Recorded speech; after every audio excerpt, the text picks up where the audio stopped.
Dès le 17 janvier 1920, la fabrication et le commerce de l'alcool sont interdits sur le territoire des États-Unis en vertu d'un amendement à la Constitution adopté par le Congrès l'année précédente. L'orchestre de Lionel Belasco célèbre l'événement à sa manière en gravant Prohibition, une composition d'un certain Alberto Morini. Il s'agit d'un paseo, une danse très populaire au Venezuela, et illustre la variété des influences musicales subies par Belasco. Son refrain comme son couplet sont formés par deux phrases de 9 et 7 mesures respectivement. Le rythme est celui de la habanera.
Alors que l'activité économique avait repris en mars 1919, soit quelques mois seulement après la fin de la guerre, les autorités monétaires américaines décident, en janvier 1920, de couper le robinet du crédit dans le but de faire descendre les prix à leur niveau de 1913 et de restaurer la valeur en or du dollar. Cette mesure a pour effet de plonger le pays dans une brutale dépression qui dure jusqu'en août 1921. Elle a en outre des conséquences catastrophiques pour les États européens vainqueurs, auxquels le gouvernement de Washington impose de rembourser au plus vite les dettes colossales que ceux-là ont contractées envers lui. En février 1920, le prix du sucre cubain est à son plus haut, 22 cents la livre étant une unité de mesure valant 454 grammes, contre près de 2 cents en 1913. La brutale récession de 1920, due au resserrement du crédit par les autorités monétaires des États-Unis en janvier et au retour de la betterave sucrière européenne sur le marché, frappe de plein fouet les producteurs de sucre cubains. En septembre, le prix de la livre tombe à moins de 4 cents. Lourdement endettés auprès des banques, les planteurs sont obligés de céder leurs propriétés auprès de celles-ci et font reporter le poids de la crise sur les ouvriers. En mai 1920, Columbia grave de nouvelles chansons interprétées par Maria Teresa Vera exceptionnelle musicienne que nous avons rencontrée lors de l'épisode précédent de Jazz, Rumba et Calypso, lorsque nous avons évoqué les premiers enregistrements de son du Sesteto Habanero dont elle faisait alors partie. Cintura de Alambre est d'ailleurs un son à la mélodie en mineur superbe. Seule chanteuse, Maria Teresa Vera est rejointe dans le montuno par son accompagnateur aux claves, Rafael Sequeira.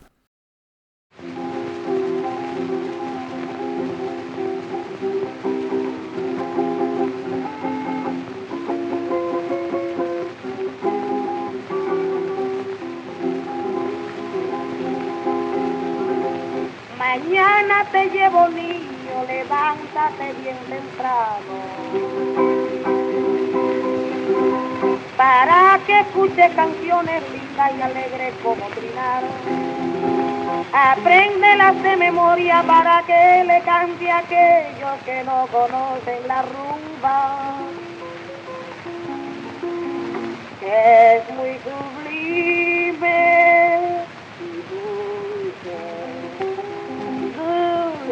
Hay que conocerlo.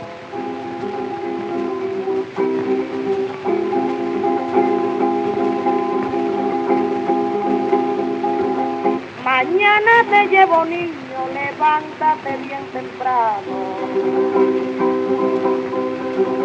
para que escuche canciones lindas y alegres como trinar. Apréndelas de memoria para que le cante a aquellos que no conocen la rumba, que es muy sublime y dulce, dulce, hay que conocerlo.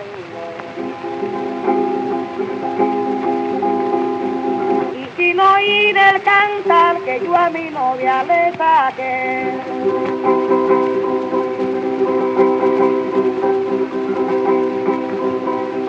y sin oír el cantar que yo a mi novia le saqué.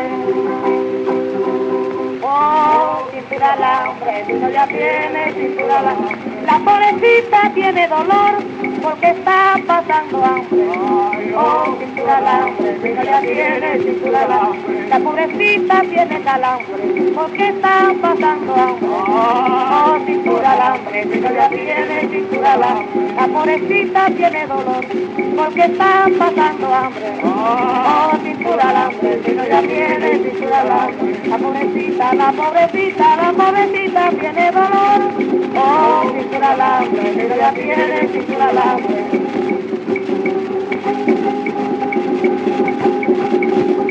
Oh, cintura alambre, mi novia tiene cintura alambre. La pobrecita tiene dolor porque está pasando hambre. Oh, cintura alambre, mi novia tiene cintura alambre. La pobrecita tiene calambre porque está pasando hambre. Oh, cintura alambre, mi novia tiene cintura alambre.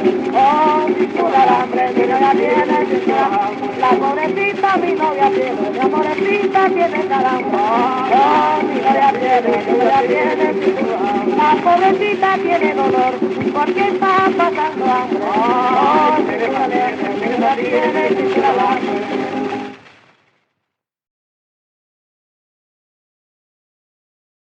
Au début de 1920, le jeune compositeur, chanteur, minstrel et comédien noir Perry Bradford, persuadé de l'existence d'un marché potentiel prometteur parmi la population afro-américaine, convainc Fred Hager, le responsable des enregistrements chez Hockey, de graver 2 de ses compositions au caractère de blues par une chanteuse vedette des circuits du vaudeville noir, Mamie Smith. L'enregistrement a lieu le 12 février 1920. Mamie Smith est accompagnée par un orchestre blanc de studio. L'événement est annoncé par le Chicago Defender, principal organe de la presse afro-américaine, le 13 mars. Le disque sort au début du mois de juillet. Le 31, le Chicago Defender écrit « Tous les amateurs de musique ainsi que ceux qui désirent contribuer à la promotion de la race noire devraient acheter ce disque en un geste d'encouragement aux fabricants pour sa politique libérale et de manière à encourager d'autres fabricants qui doutent que ceux qui font partie de la race noire achèteront des disques chantés par des représentants de celle-ci. » Les ventes sont suffisamment importantes pour que Hager programme une nouvelle séance d'enregistrement pour le 10 août. À cette occasion, c'est un orchestre noir qui accompagne Mamie Smith dans une chanson qui se présente comme le premier blues vocal de l'histoire. Une grande force d'expression qui va crescendo caractérise cette interprétation dont le dernier vers ne laisse pas d'étonner.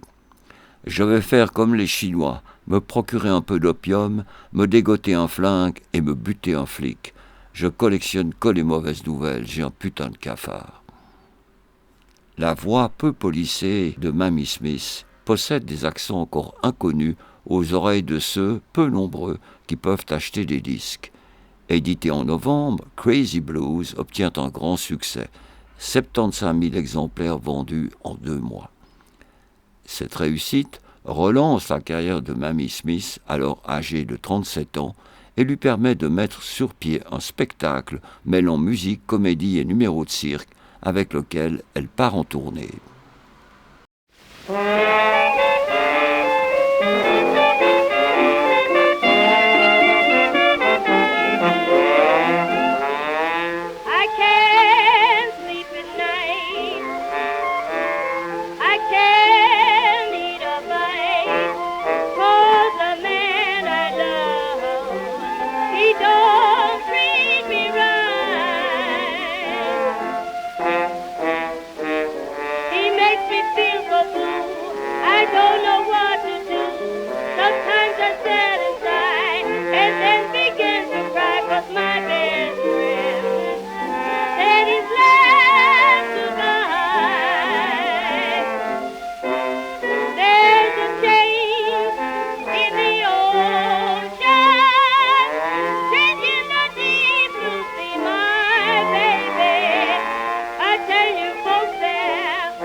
Au début de 1921, Harry Herbert Pace, un promoteur afro-américain de 32 ans qui s'était associé avec William Christopher Handy en 1912 à la tête d'une maison d'édition de musique, crée la Pace Phonograph Corporation.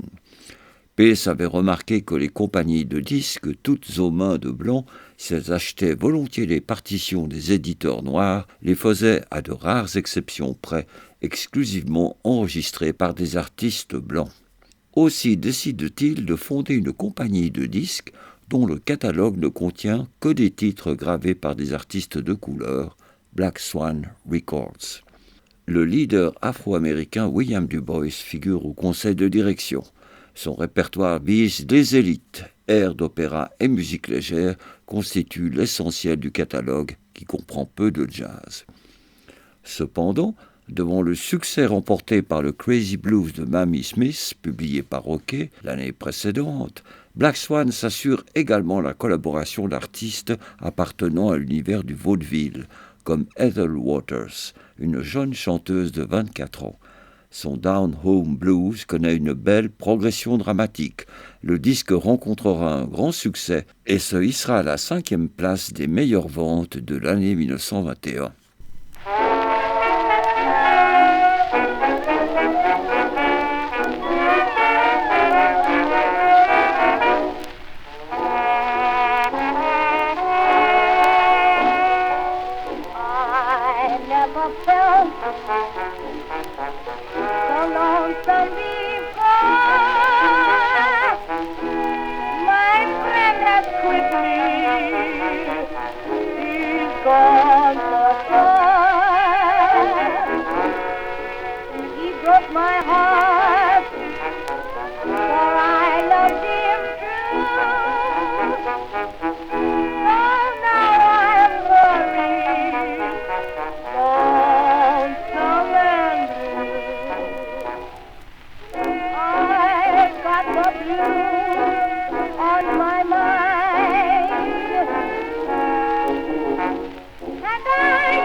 Dans cette version vocale de St. Louis Blues, enregistrée en mai 1921 par l'original Dixieland Jazz Band, couplet en 8 mesures sur un rythme de habanera et refrain sur le canevas du blues standard alternent.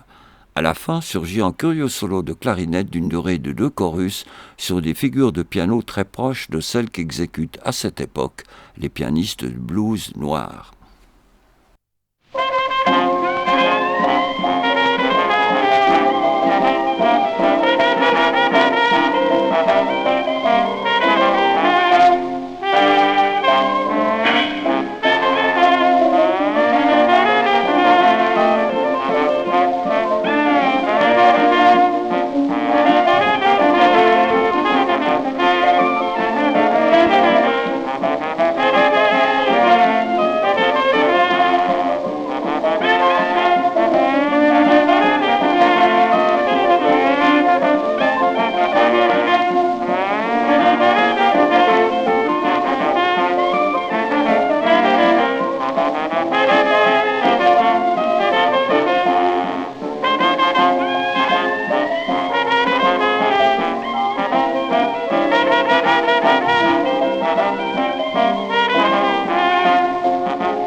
lately was blue, just as blue, Lord, as I can be.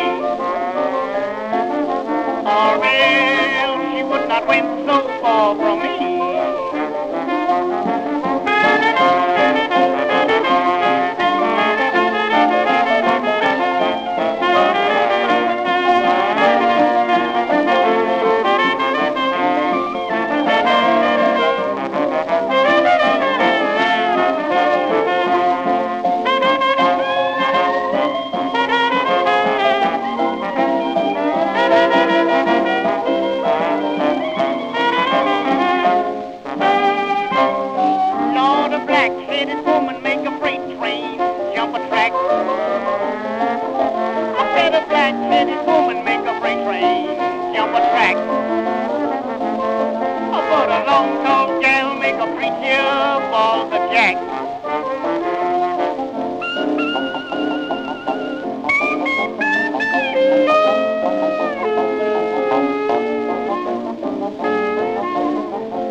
Le 30 mai 1921, un jeune cireur de chaussures afro-américain, Dick Rowland, est arrêté à Tulsa, Oklahoma, soupçonné d'avoir tenté de violer une jeune fille blanche de 17 ans, une accusation qui se révélera rapidement sans fondement.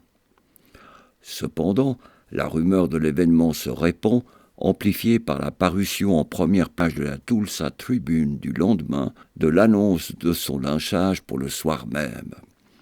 Des centaines de Blancs se rassemblent alors devant le tribunal, exigeant que Rowland leur soit remis, ce que le shérif refuse. La foule exprime alors sa frustration en tuant et blessant plusieurs passants afro-américains et se dirige vers le quartier de Greenwood, qui abrite une prospère communauté noire de près de 10 000 personnes. Malgré la résistance armée opposée par des vétérans de guerre du quartier, bientôt submergés par le nombre, la foule se déchaîne, tuant, pillant et brûlant la plupart des maisons et des commerces. Des aviateurs lancent même des bouteilles de térébenthine enflammées depuis les airs. Non seulement les autorités ne font rien pour empêcher ce déchaînement de violence, mais plusieurs agents officiels y participent activement, tandis que la garde nationale mobilisée protège les quartiers blancs et arrête près de 6 000 Afro-Américains qui resteront détenus pour certains pendant une semaine.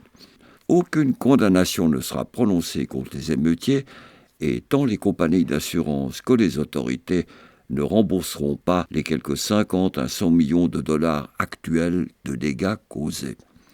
Rowland aura la vie sauve, discrètement exfiltrée, tandis qu'entre 100 et 300 personnes seront tuées, les blessés se comptant par centaines. L'événement sera passé sous silence jusqu'à la fin du XXe siècle et l'ensemble des documents officiels s'y rapportant, ainsi que les exemplaires de l'édition du 31 mai de la Tulsa Tribune, seront détruits. Plusieurs membres du Ku Klux Klan participent au massacre. Cette organisation connaît d'ailleurs un développement considérable au début des années 1920. Contrairement à sa première mouture, des années qui avaient suivi la défaite des États sécessionnistes, le Klan se présente comme une organisation ouverte à tous les Américains protestants d'origine anglo-saxonne, en s'affichant non seulement comme un mouvement anti-noir, mais également anticatholique et antisémite. Il est opposé de manière générale à l'arrivée de nouveaux émigrés, à l'exception de ceux provenant d'Europe du Nord. Il se propose de maintenir un ordre moral rigoureux et social conservateur.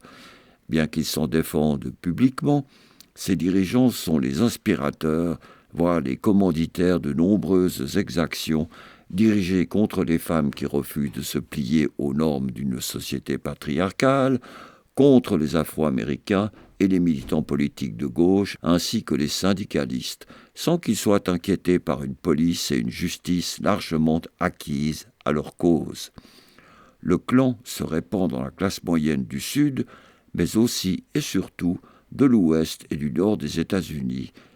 Il s'efforce souvent avec succès de pénétrer les institutions en ralliant à sa cause des personnalités politiques influentes. Au cours de l'épisode précédent de Jazz, Rumba et Calypso, qui couvrait la période 1917-1919, nous avons fait la connaissance du pianiste James Herbert Blake, dit Eubie Blake, né en 1883 à Baltimore. C'est lors de son engagement comme pianiste dans un bordel de sa ville natale en 1899 qu'il aurait composé Charleston Rock, qu'il publiera sous forme de rouleau pour piano mécanique en 1917. Rebaptisé Sounds of Africa sur l'étiquette de l'enregistrement qu'il effectue en août 1921 pour la compagnie Emerson, ce morceau constitue une belle illustration du jeu baroque et exubérant de ce pianiste exceptionnel. Le premier thème d'allure sévère, qui revêt un caractère introductif, est exposé avec un swing intense et contraste avec une deuxième section plus ensoleillée. La main gauche est souvent décalée par rapport à la main droite, dont les accents confèrent à l'instrument un rôle de percussion conforme à l'esprit du jazz. Eubie Blake paraphrase la troisième section en parsemant la reprise de Clusters. Celle-ci est rejouée après un quatrième thème qui fait office de transition.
Le pianiste James Price Johnson est né en 1894 dans le New Jersey.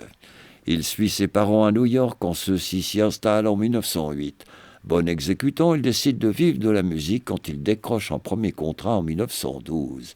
Il se forme au piano classique et continue de perfectionner son jeu au contact des musiciens de ragtime de son temps. En 1917, des compagnies de piano mécanique lui demandent de percer des rouleaux et, en 1921, il est sollicité successivement par Black Swan puis OK pour graver des disques. Carolina Shout, qui l'enregistre le 18 octobre, illustre à la perfection ses qualités.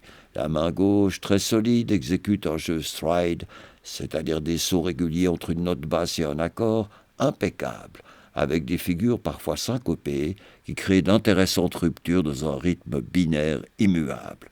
La main droite est légère et ferme. L'interprétation sur un tempo modéré de ce célèbre ragtime est dynamique, avec quelques ébauches d'improvisation, et se conclut par une coda où les deux mains convergent.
Le test que nous allons écouter maintenant a été réalisé par l'ingénieur Orlando Marsh pour son label Autograph.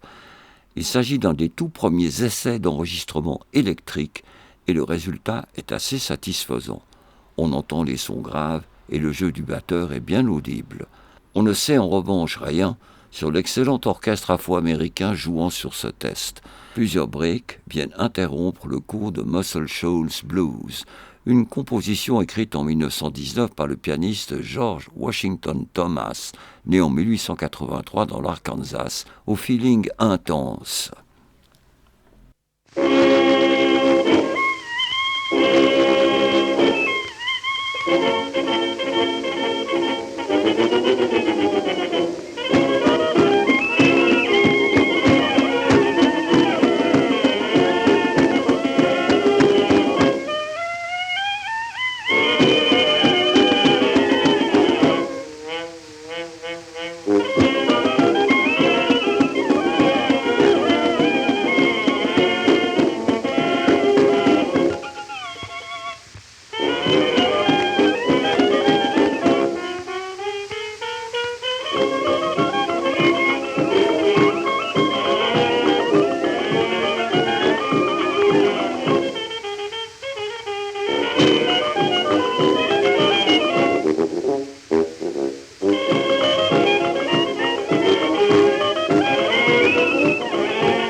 Le trompettiste Johnny Dunn, né à Memphis en 1897 et décédé à Paris en 1937, a été découvert en 1916 par William Christopher Handy, qui l'engage. Il quitte celui-ci en 1920 pour rejoindre brièvement Mamie Smith, puis fonde son propre groupe. Son jeu staccato, hérité de celui en usage dans les fanfares, est très présent au début de Bugle Blues, un morceau qui dégage beaucoup de feeling, en particulier à la fin, lors de l'exposé d'un nouveau thème en 16 mesures. La musique atteint alors une réelle grandeur.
En 1922, Henderson O'Hare, dit Husk O'Hare, alors âgé de 26 ans, est un chef d'orchestre et un impresario de Chicago bien connu.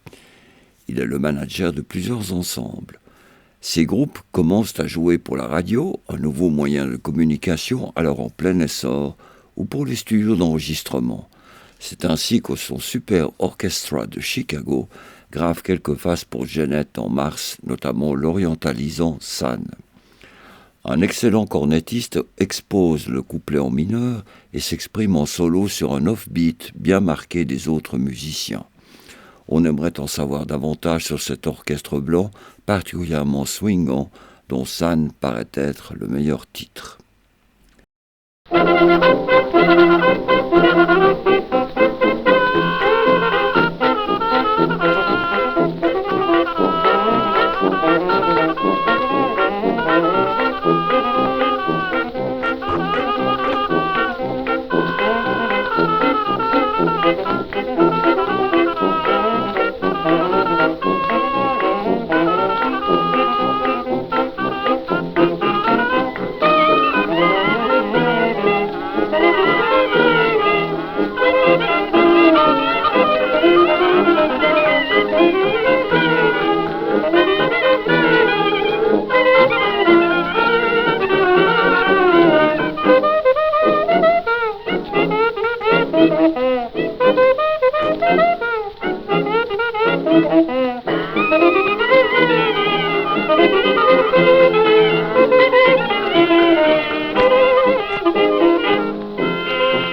Le tromboniste afro-américain Edward Horry est né à Laplace en Louisiane en 1886.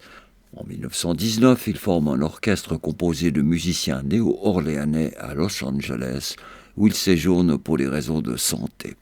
Alors qu'il est engagé à Oakland, les frères John et Benjamin Spikes, des musiciens et comédiens de vaudeville qui ont ouvert un magasin de disques sur Central Avenue dans le ghetto noir de Los Angeles, lui demandent à la fin du printemps de 1922 d'enregistrer pour leur tout nouveau label Sunshine. La séance a lieu dans le modeste studio d'Arne Nordskog, un chanteur d'opéra d'origine norvégienne que celui-ci vient d'ouvrir à Santa Monica. Ne disposant pas d'une installation de pressage, Nordskog envoie les masters à la compagnie Arto Records sur la côte Est. 6 titres, parmi lesquels Horry's Creole Trombone, survivent au voyage, 2 étant rendus inutilisables par la chaleur. Si le son est malheureusement en dessous des standards de l'époque, cet enregistrement présente pour la première fois la musique d'un authentique orchestre de jazz noir. Horry's Creole Trombone, un ragtime en 3 sections de longueur irrégulière, représente le style néo-orléanais dans sa forme la plus achevée. Edward Horry fait montre d'invention et d'un sens musical aigu dans les nombreux breaks qu'il prend. Le cornettiste néo-orléanais Mutt Carey paraphrase le dernier refrain de manière sensible et inspirée, avec des inflexions très vocales à la manière d'un violoniste.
En 1919, 2 musiciens de la Nouvelle-Orléans, alors âgés respectivement de 19 et 17 ans, le cornettiste Paul Mares et le tromboniste George Brunies montent à Chicago.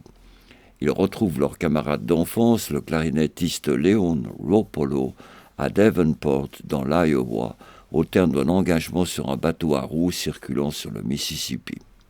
De retour à Chicago, les trois amis forment avec le bassiste Steve Brown, également néo-orléanais, le batteur Frank Snyder, le saxophoniste Jack Pettis et le pianiste Elmer Schobel, un orchestre qui sera connu dès 1923 sous le nom de New Orleans Rhythm Kings. En 1921, cet ensemble de très jeunes musiciens, certains n'ont pas 20 ans, est engagé durant 17 mois au Friars Inn de Chicago sous l'appellation Friars Society Orchestra. Selon Paul Mares, il s'efforçait d'imiter au mieux la musique afro-américaine de la Nouvelle-Orléans. On est loin des propos relents racistes de Nick LaRocca, le cornettiste de l'original Dixieland Jazz Band, qui attribuait à son groupe la paternité du jazz. La musique du Friars Society Orchestra se signale par la cohésion des arrangements. L'improvisation, tout au moins dans les enregistrements, est généralement limitée à quelques breaks accordés au souffleur. Contrairement à ce que son titre peut laisser croire, Farewell Blues n'est pas un blues. Il s'agit cependant d'une des pièces maîtresses du répertoire du groupe. Ce thème, à la mélodie attachante, exposé par l'ensemble des musiciens, donne l'occasion à Leon Ropolo de prendre un beau solo à la clarinette. L'improvisation collective finale est dominée par la sonorité magnifique du cornettiste Paul Mares, qui swing dans un pur esprit néo-orléanais.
Tiger Rag est un ragtime en 3 sections dont l'original Dixieland Jazz Band s'était attribué le crédit lors des 2 enregistrements qu'il en avait faits en 1917 et en 1918, alors qu'il s'agit d'un morceau traditionnel, patrimoine commun à de nombreux groupes néo-orléanais. L'interprétation donnée par le Friars Society Orchestra de Tiger Rag surclasse celle de l'original Dixieland Jazz Band par son exubérance joyeuse, son feeling et son swing. Dans la troisième partie, le clarinettiste Léon Ropolo exécute un bon solo au son tendu, suivi par une improvisation collective très cohérente.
Trixie Smith est née à Atlanta à la fin du XIXe siècle. Elle aurait étudié à l'université Selma, créée par des Afro-Américains, avant d'émigrer en 1915 à New York, où elle se lance dans le monde du spectacle. En septembre 1922, elle enregistre by Man Roxby, une chanson mineure au texte salace, publiée par le chanteur, pianiste et compositeur James Burney Barbour, qui s'en est attribué le crédit. Celui-ci est par ailleurs le premier Afro-Américain à avoir fondé une maison d'édition en 1903. Il s'agit toutefois probablement d'une œuvre intitulée The Clock of Time, écrite par le pianiste afro-américain John Glover Compton de Louisville, en collaboration avec le fameux pianiste ouvertement gay de la Nouvelle-Orléans, Tony Jackson, qu'il avait rencontré en 1904.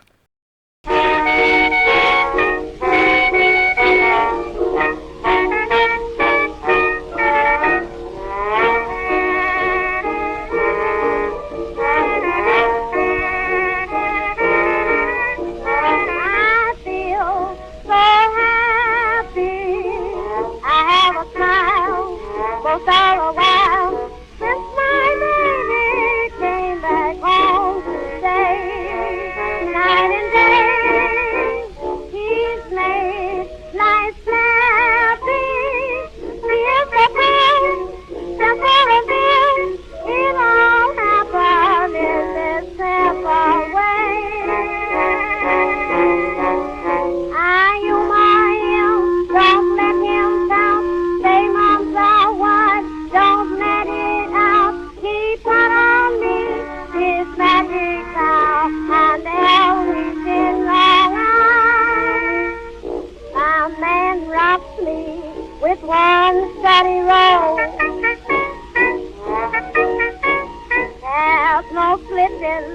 when he once takes home. I looked at the clock and the clock struck one. I said, now, Daddy, ain't we got fun? 'Cause he was rocking me with one steady roll. My man rocked me with one steady roll. There's no slipping when he once takes hold. I looked at the clock and the clock struck 6. I said, Daddy, you know I like South 6. 'Cause he was rocking me with one steady roll. My man rocked me with one steady roll. There's no slipping when he once takes hold. I looked at the clock and the clock struck 10. I said, glory, amen. My man was rocking me with one steady roll.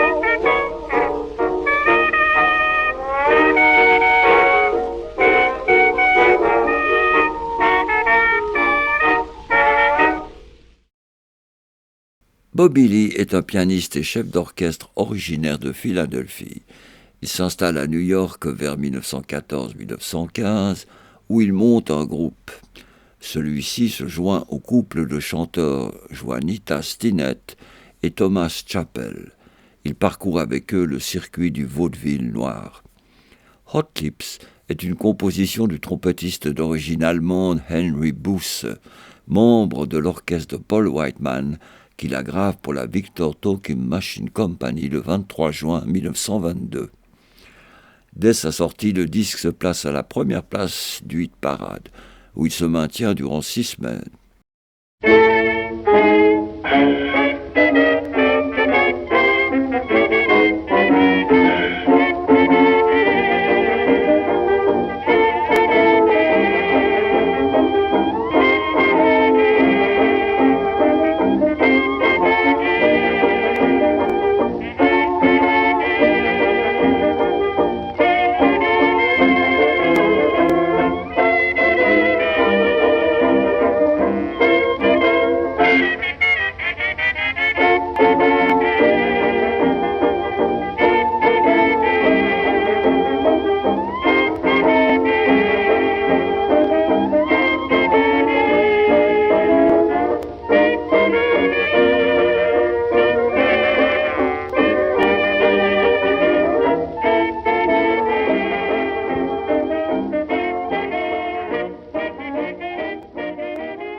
Cette musique est ce que le grand public de l'époque appelait jazz.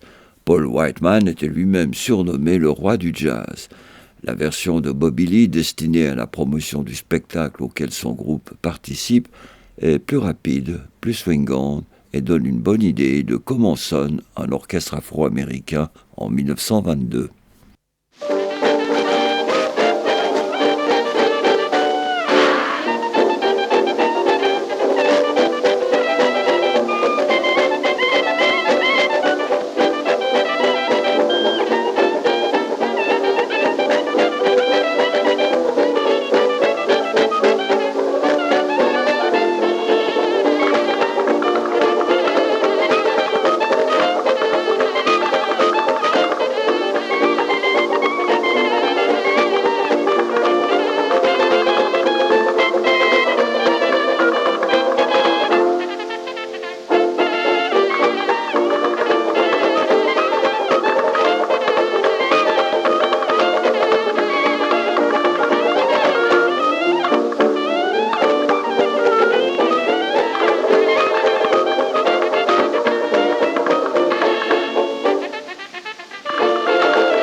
Fils d'un pasteur new-yorkais, le jeune Thomas Waller apprend à jouer de l'orgue au temple avec sa mère.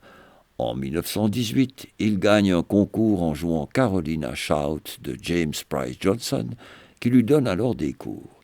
Il entame sa carrière de musicien professionnel en 1922, à l'âge de 18 ans. Son premier disque donne une bonne idée de son jeu qui dérive de celui de Johnson et frappe par son invention mélodique et rythmique, doublée d'un swing sans égal. Birmingham Blues, qui n'est pas un blues, mais une forme couplet-refrain de 32 mesures, se signale par la belle indépendance de la main droite, qui brode des figures dans l'aigu du clavier, et par des décalages rythmiques rappelant James Price Johnson dans le troisième chorus.